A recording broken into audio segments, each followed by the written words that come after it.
Yezu akuzwe. Ni Marie Clarisse Mukandera. Reka dukomeze iri somo mu Banyagalati 6:1 reka tugere ku murongo wa 10. Kristo Yezu akuzwe. Bavandimwe, niba hagize ufatirwa mu cyaha, mwebwe abayoborwa na Roho Mutagatifu, nimumuhane, ariko mumworoheye. Nawe ubwawe witonde, maze utazavaho ushukwa. Nimwakirane imitwaro yanyu, bityo muzaba mwumviye byuzuye itegeko rya Kristo. Naho uwakwiremamo kuba akataraboneka kandi ntacyo ari cyo, uwo yaba yibeshye. Ahubwo buri muntu asuzume ibikorwa bye bwite. Niba hari icyo abonye yakwiratana, abikorere ku giti cye,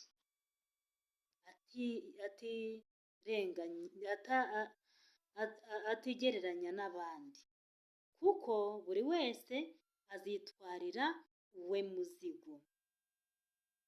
Uwigishwa ijambo ry'Imana nahe ku bye byose urimwigisha. Ntimuzibeshye, Imana ntirerengwa. Icyo umuntu azaba yarabibye nicyo azasarura. Ubibira umubiri azawusaruraho urupfu, naho ubibira roho azayisaruraho ubugingo bw'iteka. Nitwihatire gukora icyiza tutadohoka, bityo niba tudacogoye tuzasarura igihe kigeze. Nuko rero ubwo tukibifitiye umwanya, nitugire neza abantu bose, cyane cyane abo dusangiye ukwemera. Kristo Yezu akuzwe. Uri umukarisimatike cyangwa se uri umurokore, babarira umbwiza ukuri.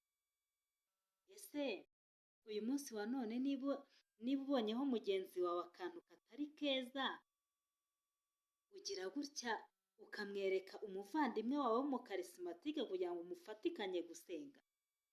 Cyangwa umuhereza ba bandi bose mu nteko y'abaneguranyi, ugasanga niwe bari kwigaho? Kristo Yezu akuzwe. Ahangaha mu Banyagalati baratubwira ngo nuko rero ubwo tubifitiye umwanya, nitugirire neza abantu bose, cyane cyane abo dusangiye ukwemera.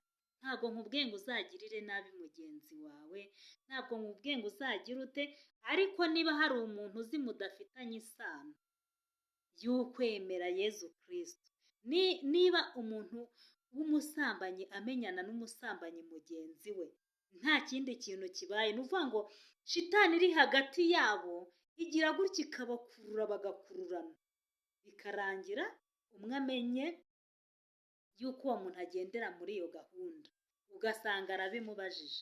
Niba umuntu w'umusambanyi amenye umusambanyi mugenzi we akabimubaza, wowe nk'umuntu wa Kristo wemeye Kristo nk'umwami n'umukiza mu buzima bwawe, ni gute wowe uwo Kristo ukurimo cyangwa uwo Roho Mutagatifu ukurimo atagukurura ngo umenye uwo ugomba kubwira ibyawe?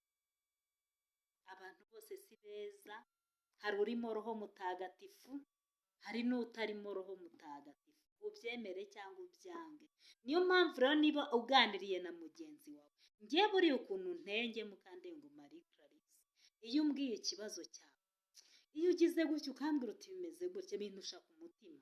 Iyo ngiye kuryama cyangwa se iyo mbonye akanya ko gusenga, mpita mvuga nti Mana yanjye, uyu nawe muzamuye mu ngobyi y'amasengesho, uyu nawe ni umwana wo mu rubyaro rwa Aburahamu, uyu nawe ni umwana wawe, ndamukweretse.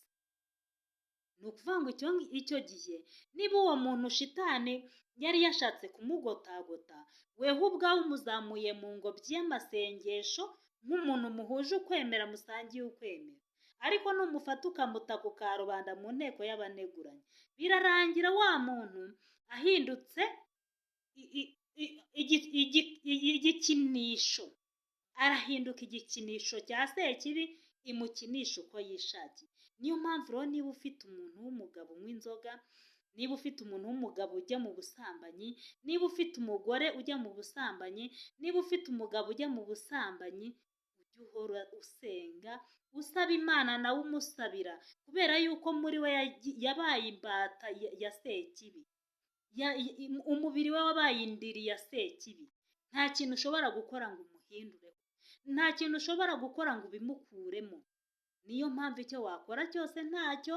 Nugira gutya rero ukajya kugira umuntu ugisha inama, uzajya ureba uwo muhuje ukwemera, uzajya ureba uwo muhuje ukwemera. Uwo muhuje ukwemera ushobora kuvuga yenda no mu katolike cyangwa no mu rokore wayata, abarimo roho mutagatifu baramenyana. Uzareba umuntu ubona urimo roho mutagatifu, atari wa wundi uzaguta hanze, atari wa wundi uzabwira ikintu akiruka akibwira undi. Oya, uretse ko nanone niba umuntu ikintu cyamunaniye kukibikira, niba ubona ari ikintu kibi ntuzakibike, ariko nubona ari ikintu cyiza musabire ku Mana, Imana imugirire neza. Kristo Yezu akuzwe. Ubwo nuvuga ngo abaroho mutagatifu yabashyizeho ikimenyetso, n'abasekibi bariho ikimenyetso, kandi abo bantu bose mu rusengero barimo. Ari uwurimo roho mutagatifu arimo mu rusengero, ari uwurimo umwuka wera arimo mu rusengero, ari n'urimo shitani arimo mu rusengero. Shitani ni nayo izinduka. Wa muntu uziho icyo kintu cy'ubusambanyi, cyangwa wa muntu uziho icyo kintu cy'ubusinzi, uwo muntu niwe uzinduka cyane mu nzu y'Imana.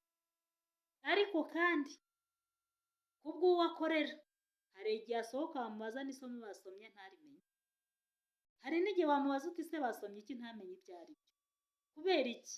Hari umuntu uzinduka akajya gusenga kugira ngo bamurebe, cyangwa agiye gushaka mugenzi we bazafatanya kurimbuka, agiye kureba mugenzi we bazafatikanya iyo nzira y'ubusambanyi, ugasanga nicyo kimuzinduye.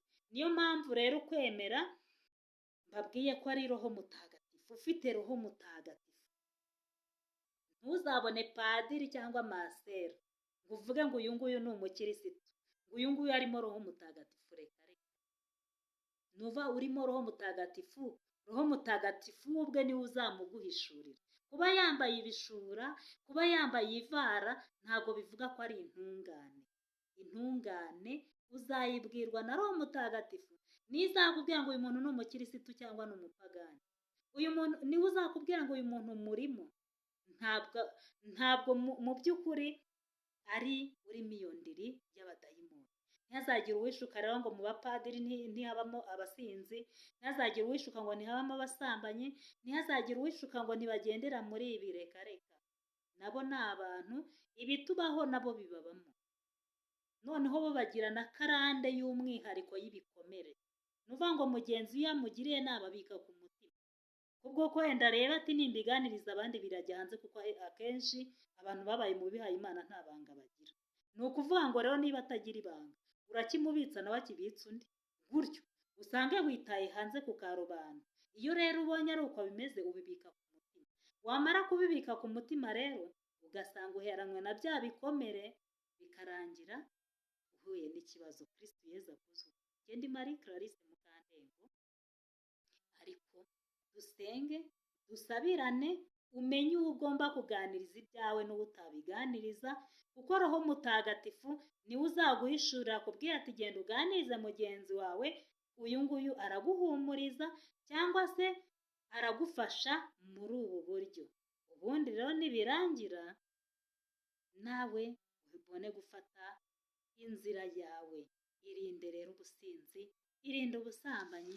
Isomo ryo muri Banyagalati ni ahangaha ndisoreje, maze iminsi ariyo ndi kubabwira, none ni ahangaha ndisoreje. Iryo ni itegeko rya Kristo, niko naribabwiye.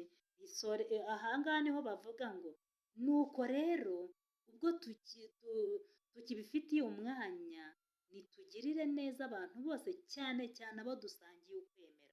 umuntu utarimo roho mutagatifu ntuzigere na rimwe ugendera ku bitekerezo bye, uzagendere ku byawe bwite, uzitwa umusazi, uzitwa iciro ry'imigani, ariko uzi neza yuko utwaye nde? Roho mutagatifu. Dusabirane rero, usabire nanjye ngo usabire kugira ngo tuzahurire mu bwami bwo mu ijuru amahoro. Kristo Yezu akuze.